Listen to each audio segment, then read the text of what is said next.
ինքն ու կինը փորձում են հասարակությունից իսպառ լոյալություն ստանալ, բոլորը ծպտուն չհանեն, իրենք են միակ ճշմարտի, ինչ անում են, լավ են անում, իրենք գիտեն ինչ են անում, մնացած բոլորին, այսինքն դաժե խոսելու իրավունքից դաս են տալիս, հա, արդեն անթաքույց, այսպես ասած, նույնիսկ էլ չեն էլ հանդուրժում իմ ու քո խոսքը, այլակարծությունը, չէ, եւ այլն, հետեւաբար դա, իսկ ես շատ եմ շփվում այս օրերին,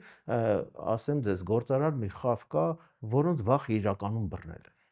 իրականում բռնել են եւ մարդիկ ասում են վայ շարից փորձանքից հեռու լայքի համար եկան ակտ գրեցին, հա, ստատուսից համար եկան պատժեցին եւ այլն, այսինքն այդ տոտալ ռեպրեսիվ մեխանիզմը գործի դնելով իրենք փորձում են այս անգամ, տեսեք, լեգիտիմությունը պակասա, սիրո այլ հանդուրժողականության մասին ավելի ուշ թե խոսել, իրենք այդ իրենց դիմակները պատրաստել, մնում է տոտալ վախը, միայն վախով են փորձելու վերարտադրվել միայն վախով են։ Իսկ եկեղեցին ու Աստվածաշունչն ասում է մի վախեցիր։ Իմ շատ սիրելի Բագրատ Սրբազան այդ խոսքը շատ ասում, մի վախեցիր։ Իրականում եթե Աստված մեր հետ է, մենք ոչ մի վախ չունենք։ Իսկ Աստված մեր հետ է, մեր գործն է ճշմարիտը։